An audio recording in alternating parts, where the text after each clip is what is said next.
After unsuccessfully finding someone to clean my apartment, I was forced to do it myself.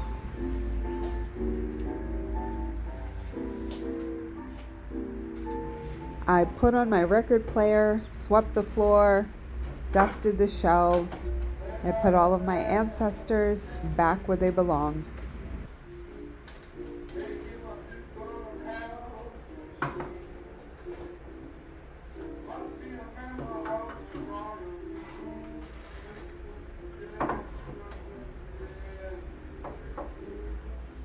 The entire process may have taken me the span of 3 days, but I'm proud of getting this done.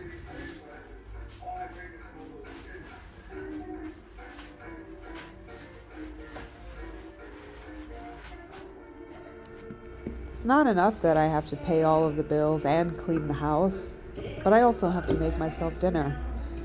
On this particular night, I made myself a sweet potato soup.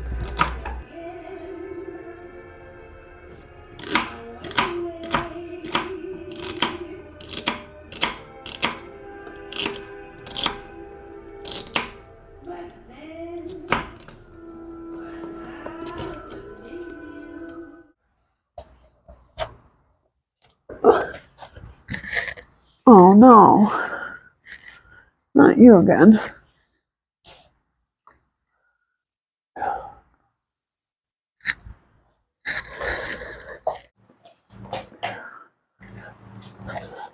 Uh, that's enough. Mom is here hanging out with me today. She's usually here hanging out, but I wanted her to be next to me today for this episode, as well as some tequila. I brought this back from the US last time I was there, whenever that was. When was I in the US? What day is it? Who am I? Is it November? Yeah. For the anniversary party of the brand. I'm like, it's this year has been a lot. There's been I've traveled more this year than I ever have in my entire life. Yeah. And I am exhausted by the travel, among other things, but I'm actually in 1 week from today, I'm going to the United States for the holidays. And you know what? I want to get my sage. I'm not excited, and I don't actually want to go back to the US. I definitely got tricked into this trip by my grandfather. And I'm not happy about it, but I'm gonna go. And I hope that while I'm there, I get to spend a lot of time in DC protesting or just joining existing demonstrations to end the white supremacist chokehold that the entire world has been suffering from. None of us can breathe, really.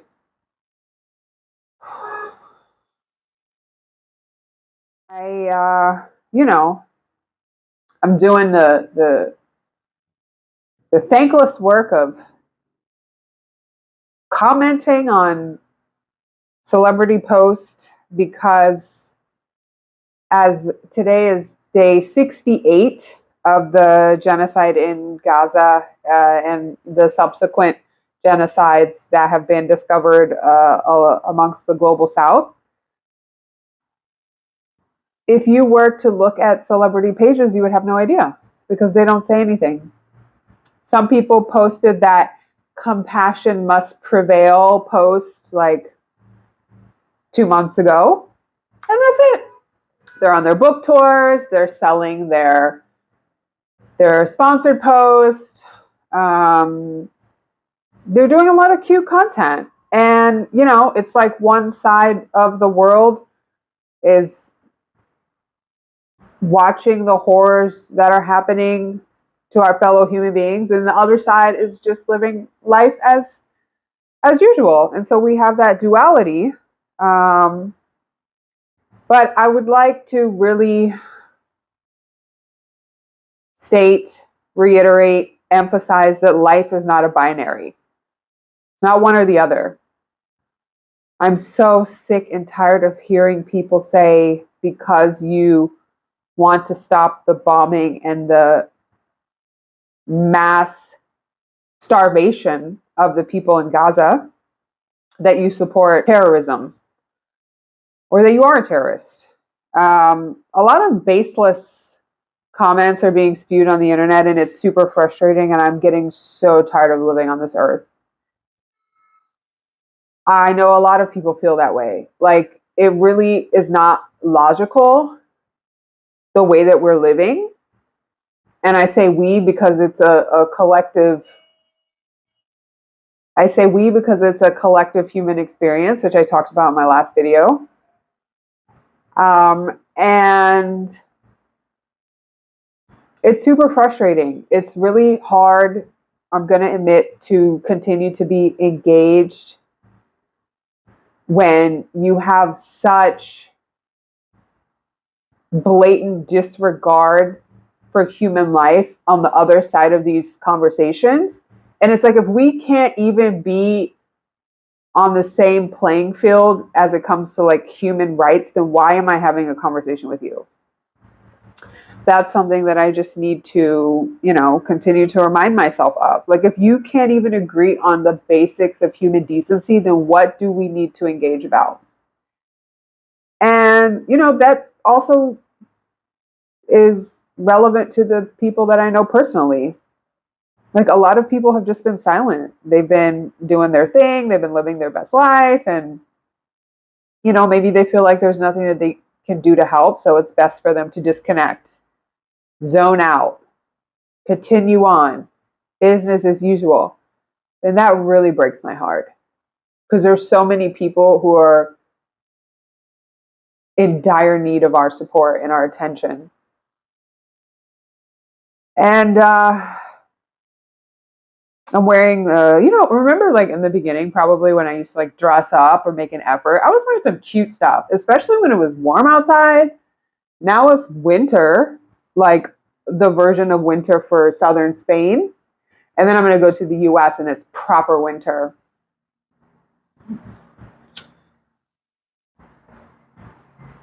I follow this white woman on Instagram, Sarah Magdalene, I believe is her handle. And I've been following her for a while, and I really like how vocal and saucy she is about the genocide, and then the white women who are coming for her, the white feminists, the spiritual leaders who are coming for her in her inbox and her comment section about her vocal support and how she's not going back to her old content. People really just want to move on. They're like, well, I've seen enough. Yeah, it's been 68 days, and now what? It's Christmas time, like, new year, new me or something, right? They're probably ready for this to be over. But she's not letting up. She's not stopping, and I admire that. And she shared something about how, and I've seen this before, right? What is happening and what we're seeing and what we're being told and what we're being fed, like in our Western societies, about what's happening in Gaza, what has been happening, the history and everything.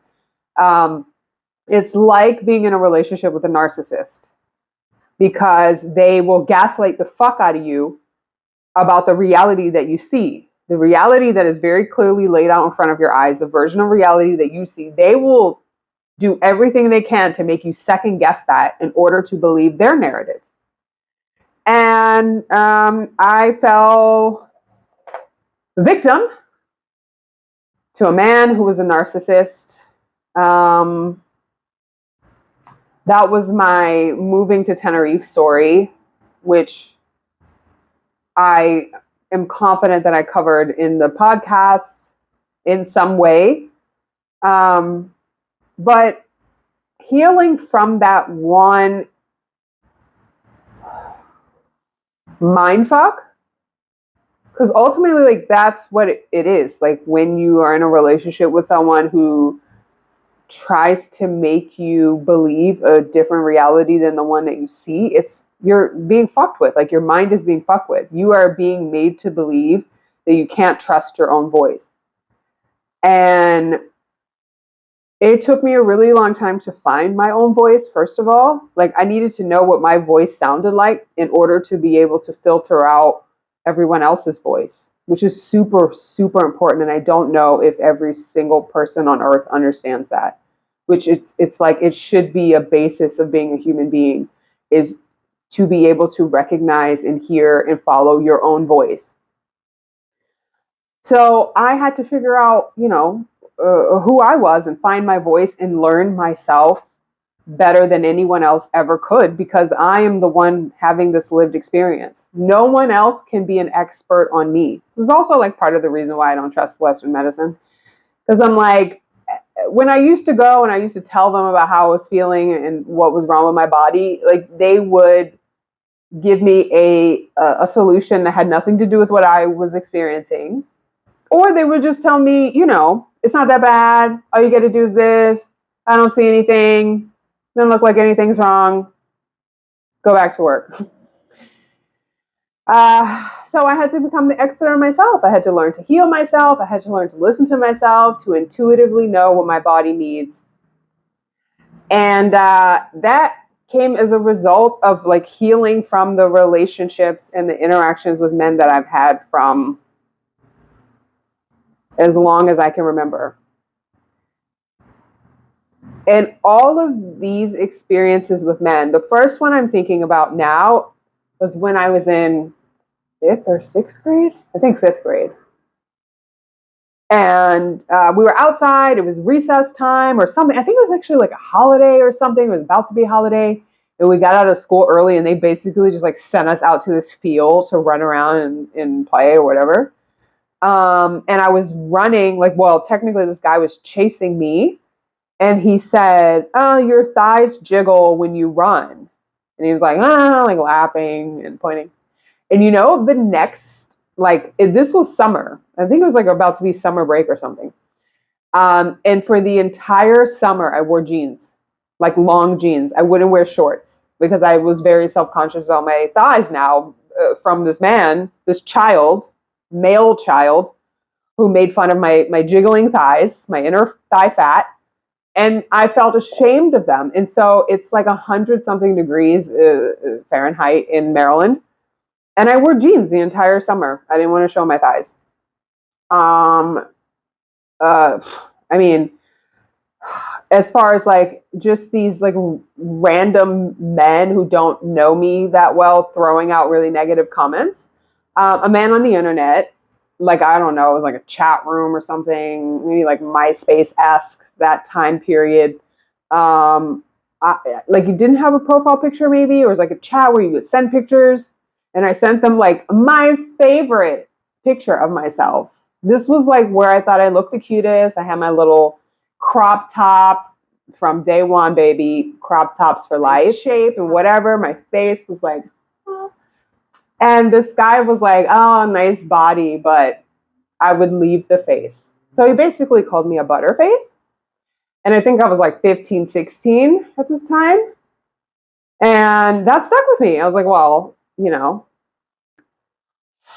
I should not go through life with confidence that I'm attractive, because this man on the internet told me that my face was actually not attractive to him. So, I kind of navigated the world in this way where all of these negative comments and experiences, they sunk into my soul. And I was a child. I didn't know that I wasn't supposed to internalize these things, or that I should not have. And these words, "I want to stop this fucking," what is it? "Sticks and stones may break my bones or break your bones, but words will never hurt me." Like, this is bullshit. Why did they make us sing this little sing-songy piece? It's a lie. It's a lie. It's a lie. Sure, in an ideal world, yeah, like no words would touch us, but they do. especially when you're young and you don't really have a full understanding of the world. And someone says some shit like this to you, or like in a, a systematic way, or a repeated way, or if you're like your parents, like even well-meaning, like say some shit about your weight all the time, or comment on this and that, or make you feel less than, or make you feel dumb, like that 100% impacts the way that you navigate the world, the way that you see things, the way that you respond to things. And so those are just words, but the physical traumas that I've experienced, that also started when I was young. Okay, so we had, if you've been watching from the beginning, we had the physical trauma from the car accidents and the slide and then the drowning, almost drowning. All of those had like a physical impact on my body. But then there were the traumas that were impacted on me by men. When I was in high school, that was the first time that I can, high school, because I was sexually assaulted twice. Once in school and once at like my mom's friend's house. She asked the woman to babysit me, and her son was really incredibly inappropriate with me, and tried to force my head onto his genitals. And I don't know, I think I was like 14 or something. And then when I was in high school, I was sexually assaulted. This guy like shoved his hand down my pants like very violently, and tried to kiss me at the same time.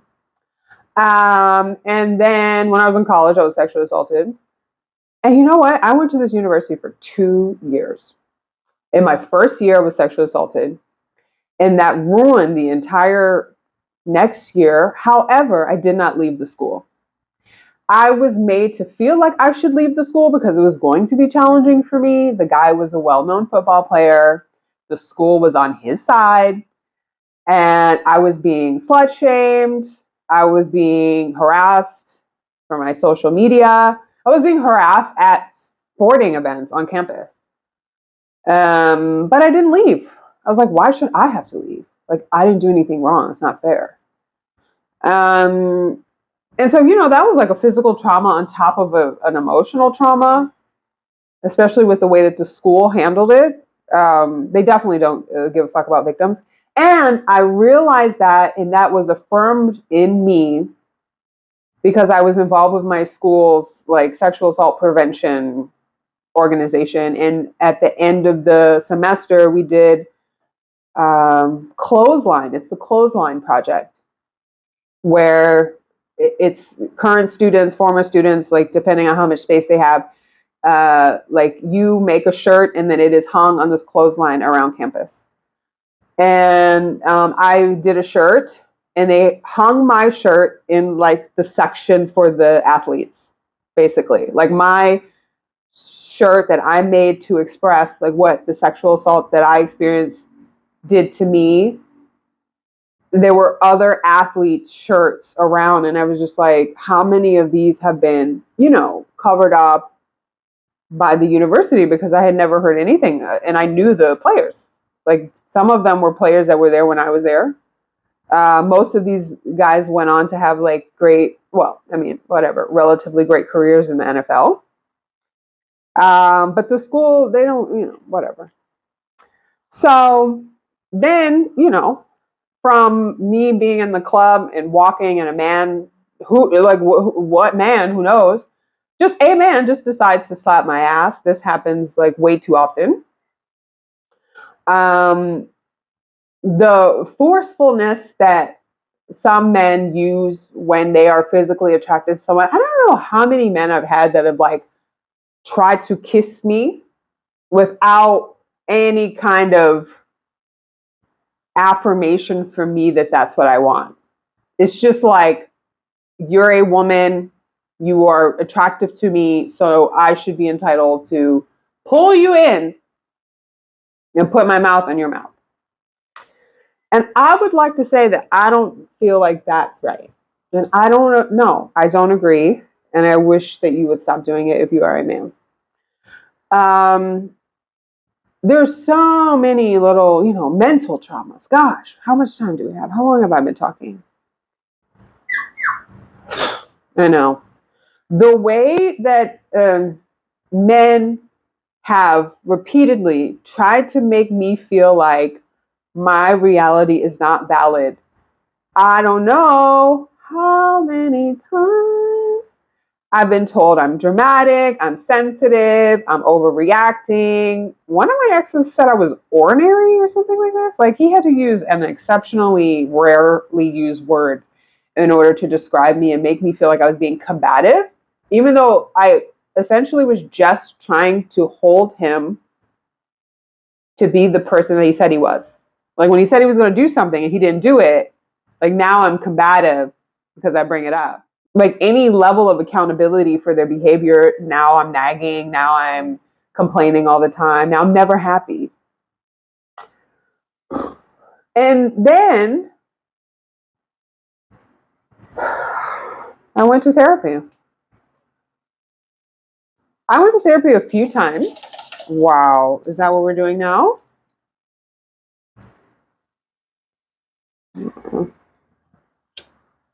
Come. She's eating. She doesn't care. I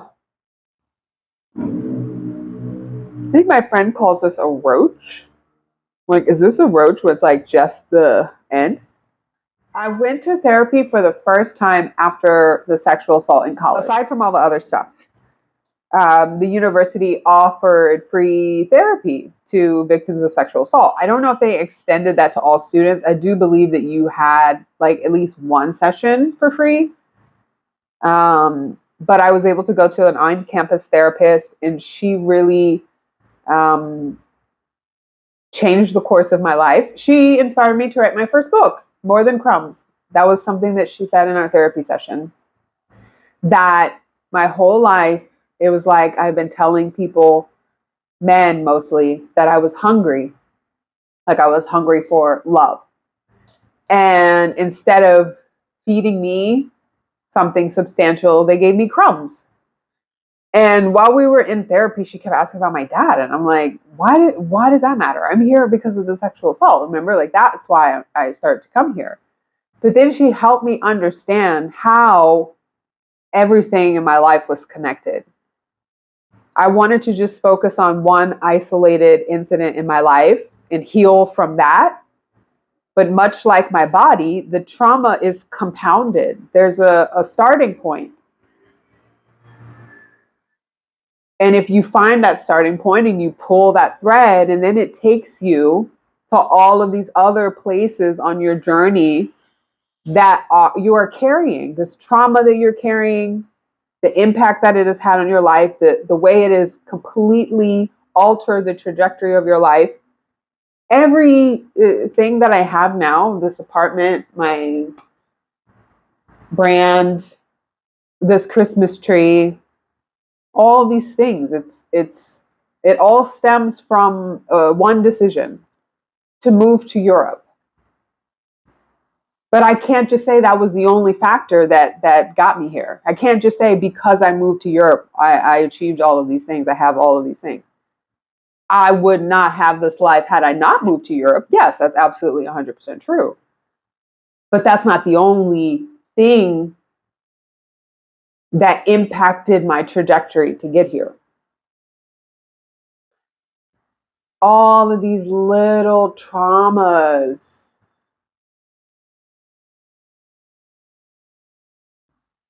They are what got me here.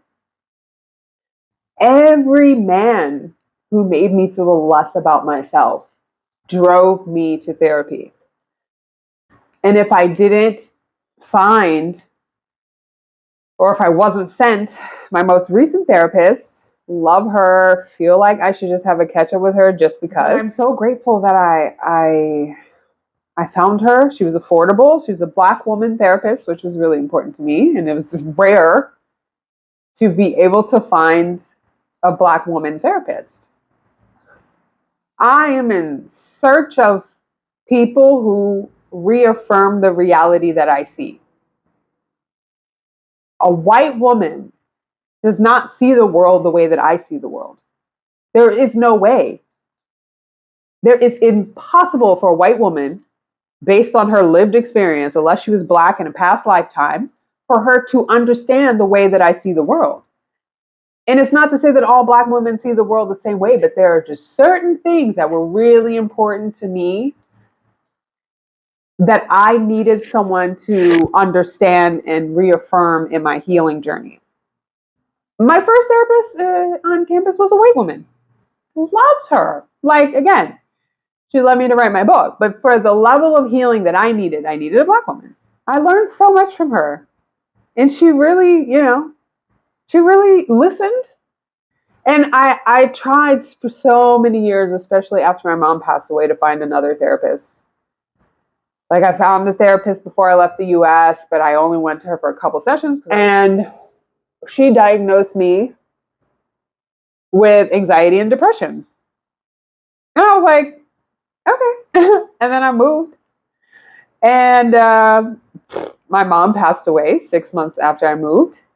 So I was like, well, yeah, okay, I have anxiety and depression, so that makes all of this feel familiar. And so then I was grieving with anxiety and depression. And I had some really pivotal moments in my life that, like, my mom's passing really cut the path. It's like an earthquake when the earth splits. And I remember shortly after my mom passed, I'm thinking of two men that really just like kicked me when I was the fuck down. Like, I was on the floor bleeding out. And these motherfuckers stepped over me and were like, good luck with that. Not my problem. And, everyone is entitled to do whatever it is that they want to do. However, that hurt. Still does. One, super simple. We hung out. It was right after I got back to Berlin. My mom had just passed. I didn't know anyone there. Again, like, I came back to Berlin and I had just moved 6 months prior. Like, I knew some people, but like, I didn't have family there. I didn't have any friends there. The people I knew before I went to Berlin, they ghosted me. So I'm like out there with like not really a support system. And, I had this guy that we were like casually seeing each other. And yeah, we were like hanging out at a park. Like, it was so cool. And you know what? This was the first time I saw a naked child running around outside at the lake. In Berlin, nudity is it's not weird or rare or looked down upon or judged or whatever. Like, it's just a naked person. Just you're in your natural state. And you go to the lake and you can be completely naked and people don't stare, and they most often do not harass you. It's be something like a tourist would do. Yeah, so I remember that was the first time I saw a kid, like, I don't know, 8, 9, 10 age, running around naked. And I was like, I'm from America. So yeah, we're at the park having snacks and drinks. And then I'm like, I don't want to go home. I don't want, I get it. It was like a couple hours we spent together. And I was like, did you eat dinner? And he was like, no. And I was like, oh, do you want to get something to eat together? And basically he told me I was being needy. I mean, not basically. He told me I was being needy. He literally said that. And then like, this sounds like like if this were a cartoon, he would be like a villain. And then like the smoke would come out of the bike as he's riding away. He was like, you're being needy. And then pew, like, I just watched him ride his bike away. And then like, I don't even want to ride a bike. I'm on my bike. I'm riding back home, just sad as fuck. Nobody likes me. Shortly after that, had a guy, oh, my head is vibrating. This guy knew my mom. She knows him. And, we knew each other for 7 years at that point. On and off, like, met him in New York. It was cute. Our story is very cute. Like, if I tell you the story, like, it's cute. It's very romantic. Like, you would want to see it on a sitcom or something. But then He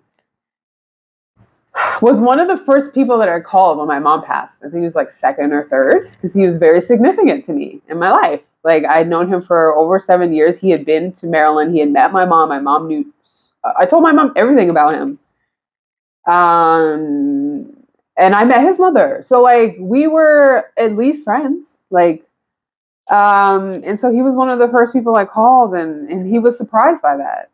And he couldn't make it to the funeral. And my mom,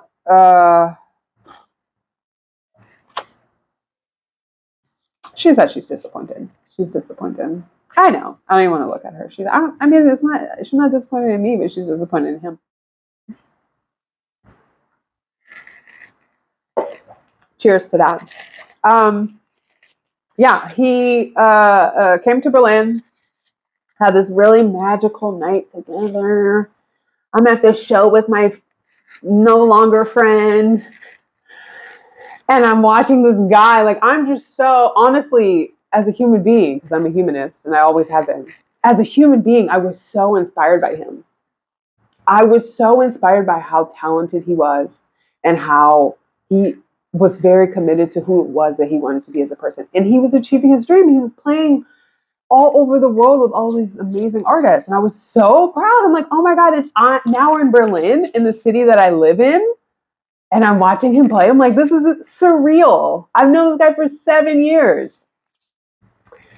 And, after the show, my mom, she taught me that you just don't know how much more time you will have with people. And at that point, I was like, I just want to tell everyone how I feel about them because I don't know if I will have another chance to. My mom knew how I felt about her. And so I wanted to tell this guy that. I wanted to tell him how much I loved him and how much he meant to me. And I did, this private moment, sitting outside, open air, after his show in Berlin. I'm like, you know what? I'm called to tell you how much I love you. And he's like, it's not the time to talk about this. And can it wait till later? And I'm like, did you just fucking give me a business email response? Sorry, not a great time. Let's circle back on Tuesday. I mean, understandably, I hope that you can understand that I was very upset. And my friend is like, do you just want to go? Like, we don't have to be here. Like, we can just leave. We can do the rest of the night that we have planned by ourselves. And I was like, no. He's only in Berlin for one night. I'm just going to suffer. And we went to this bar. I ate my feelings for the rest of the night to continue. We went to this bar because my friend was working there and I wanted her to meet him. They were both from New York. We were all in Berlin. Like, it just, again, it was like very magical. And it was just so beautiful. Like, we just looked so cute, all of us. I felt like I was in a movie, like the candlelit setting in the back of this dark Berlin bar, like having drinks and laughing and talking about whatever. And it was a very beautiful experience. And I'm really glad that I had it. And then went back to his hotel room, talked, wasn't sufficient, but it was something. And then the next morning, there was this moment. I was sitting somewhere with a mirror in front of me in my black underwear. I remember I matched that day. And he looked at me and he was like, I wish I could stay here forever. And like, part of me believed it, but then one part of me was like, remember last night when I was like, how much I love you? And then you were like, hold, please. And then I left. Like, we walked out together. I walked across. Please get the slow music. I walked, we walked to the canal. And then we hugged and then I said goodbye and I walked off and I was like, I'm never going to see him again. And I never did. Never saw him again. Never heard from him. Like, the text, thank you. That's what I said. And never responded to this day. But, true man form, he still likes my post on Instagram. So, there's that. All of these men, you know what? Had these men not found it fit to waste my time in the way that they did. I could have done so many other things with my life. Now I've come to a place of appreciation for the ones that set me free by ghosting me, just cut the cord and were like, you know what, go be free. They didn't do it for me, but ultimately they did it for me because I wasn't learning the lessons that I needed to learn after each one. I just kept doing the same thing over and over again, accepting the same shit over and over again, the same crumbs that I wrote about in that book. I was still accepting them. I was not learning the lessons that I needed to learn. I was continuing to be traumatized because I felt like there was no other way.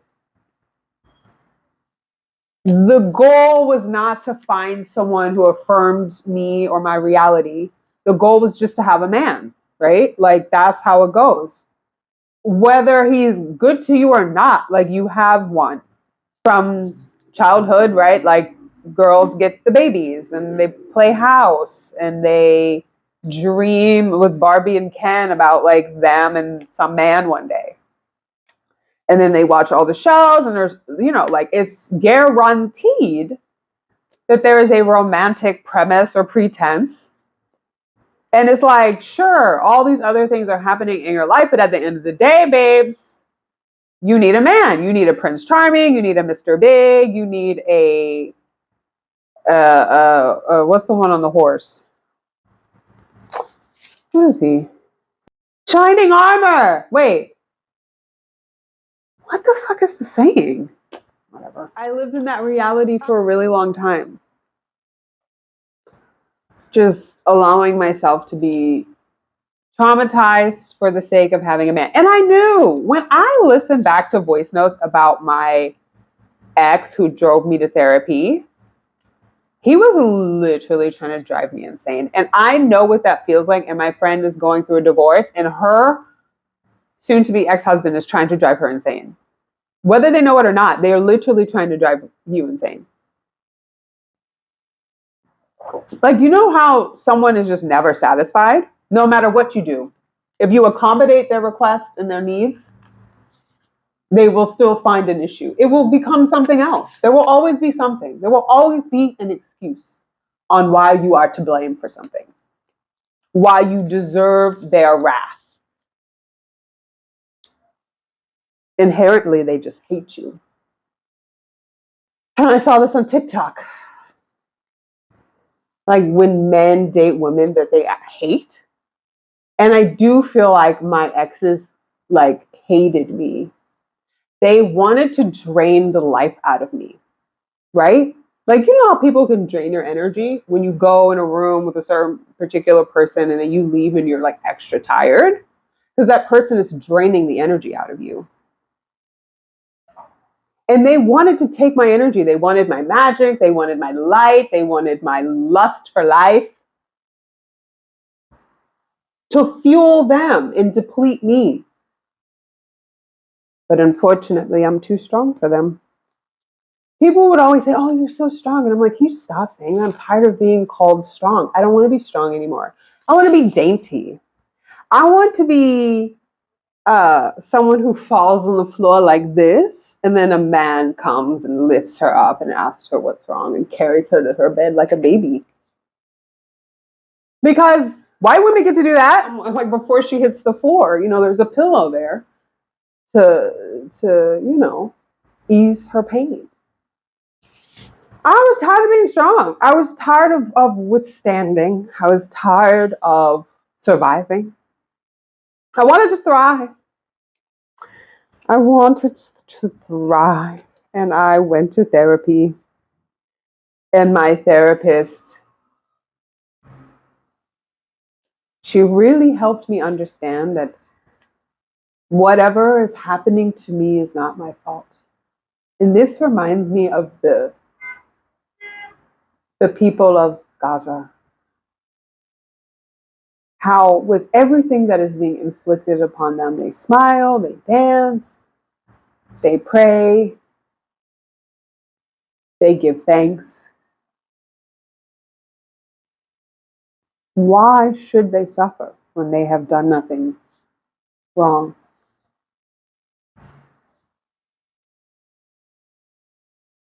I was never really willing to suffer with these men. They wanted me to suffer. They wanted to see me broken. They wanted to see me submissive. Essentially, what they wanted was for me to agree with them and not have my own thoughts. That's what they wanted. They wanted someone who did not push back. And then they met me. I'm going to pull a card.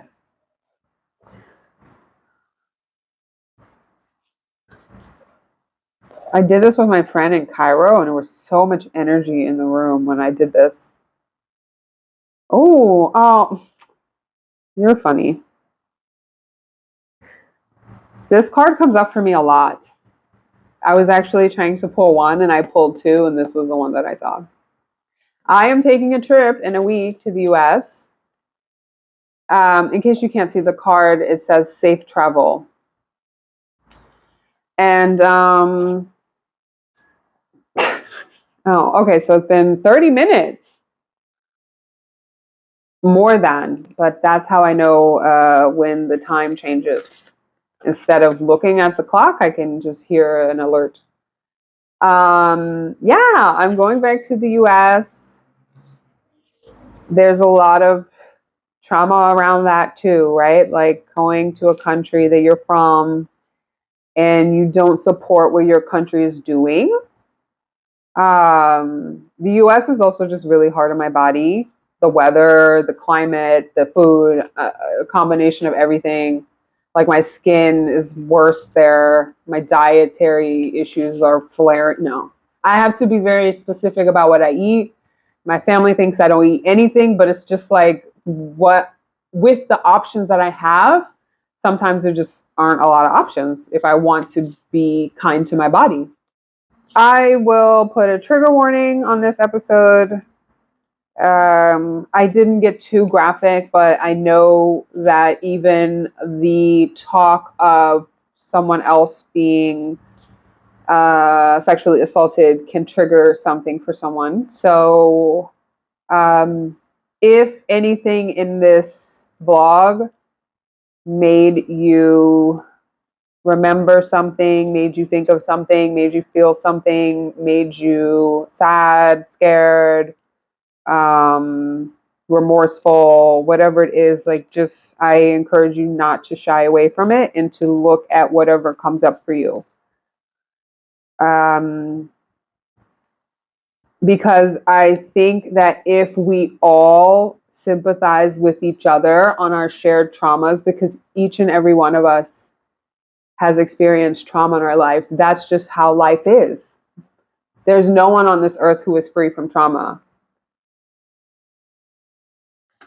So I think if we all kind of could relate on the healing that we want to do and the avoidance that we want to do of trauma, then we wouldn't want to support or inflict it on anyone else.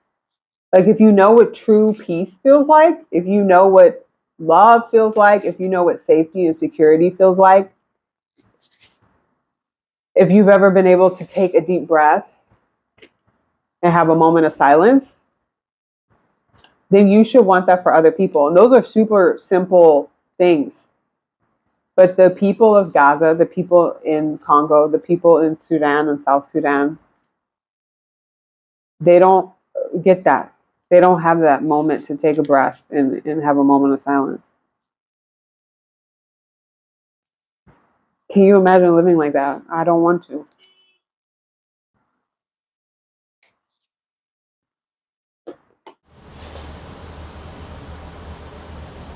Baby, should I go outside? Do you think that's a good idea?